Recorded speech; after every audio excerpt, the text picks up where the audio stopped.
Now it's my pleasure to introduce Mike McCabe, who's been an advocate for democracy for decades. He ran the Wisconsin Democracy Campaign for 15 years and now runs a group called Blue Jean Nation. Mike McCabe.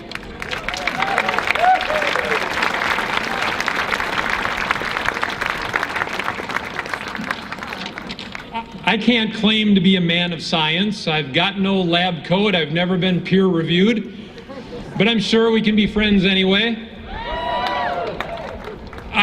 I can say this: I trust in science. I depend on science. I'm thankful for science. And I was taught to value science by some wonderful teachers, some of them right here on this campus. But I'm not ashamed to say that when I reflect on my most influential teachers, 2 of them did not have high school diplomas. 2 of the people who are most responsible for who I am and what I believe and what I do didn't have high school diplomas. I come from farm country. I grew up on a dairy farm in Clark County, outside of a little town of only 150 people. And I learned life's lessons there.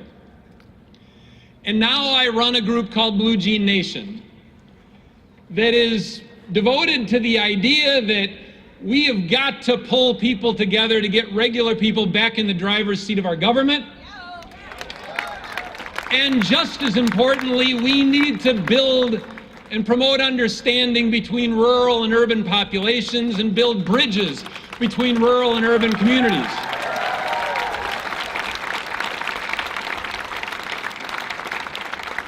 Blue Jean Nation has a statement of principles that we call our common creed. And I'd like to read just one paragraph from that statement of principles. We believe in science, and we believe we all have a duty to respect nature and take care of the air, water, and land. Environmental protection is not the enemy of economic development. A healthy economy and healthy planet must go hand in hand.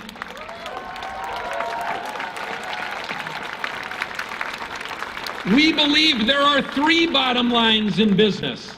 A truly productive and successful company is one that is financially profitable, one whose workers and customers are treated justly and well, and one that is a responsible steward of natural resources.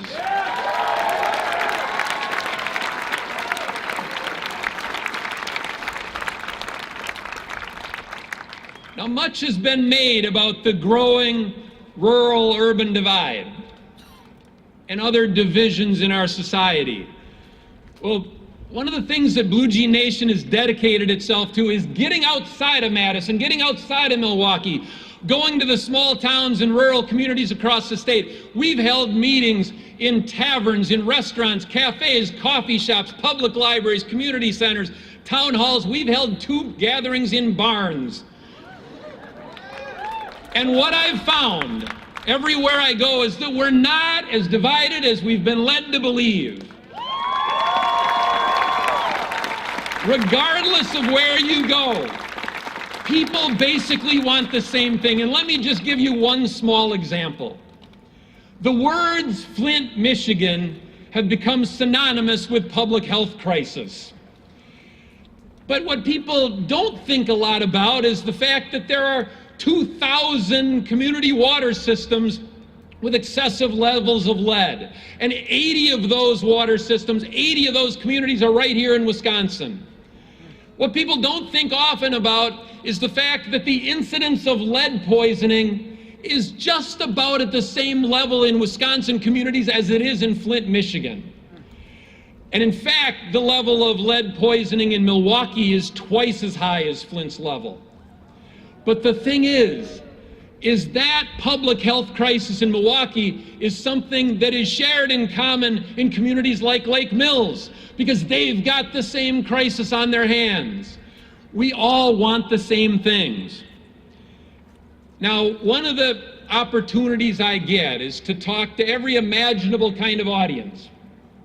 I talked to the Chippewa County Democrats on one day, and the very next day, I was talking to a Rotary Club in Waukesha County, a group of local business people in the reddest of red counties in Wisconsin.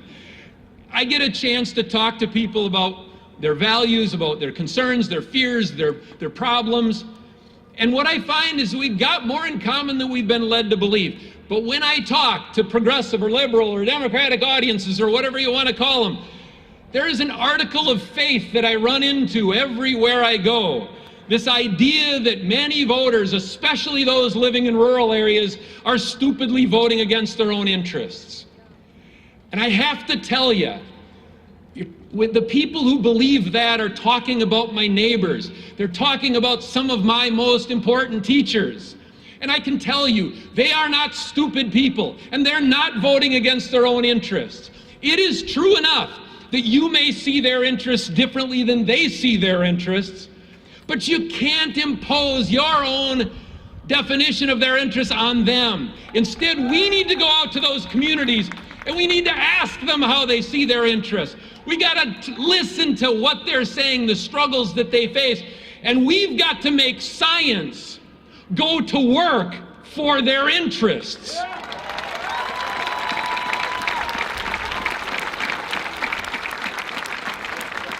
Like I said, I can't claim to be a man of science. I got no lab coat. I haven't been peer reviewed. But what I know is that science informs, science enlightens, science empowers. Science even has the power to inspire and to heal. But it can only do those things if science and scientists demonstrate that they care. Now, people of science, wonderful people that I've encountered on this campus and everywhere else I've gone, they have great faith in data. They have great faith in facts. They even have great faith in the idea that if you just stuff enough of those facts and enough of that data down people's throats, that they'll surely see the wisdom and the rightness of your ways, and they'll agree with you. But what I've experienced, and what I want to challenge you to think about, is that the best, most valid, most data-driven message will be rejected by people if they don't trust the messenger. If they believe the messenger looks down on them, disrespects them, they'll reject that message. When facts, when data collides with values, my experience is that people will discard the facts and they'll hold tight to their values. And we've got to take that to heart. For science to have constructive power, it has to serve and it has to care. And I leave you with this thought. What my travels have taught me, what my opportunities to share time and listen to so many people in so many out-of-the-way places in Wisconsin and beyond our borders, what it's taught me is that people don't care how much you know unless they know how much you care. And so I have a challenge for you. Marches and rallies are intended to be shows of strength. But once this is all over, we go back to the real business of giving science real strength and real power. And I challenge you to do this. For every hour that you spend exhibiting how much you know, spend 2 demonstrating how much you care. And with the rest of your time, just keep saying, no science, no beer. Thank you.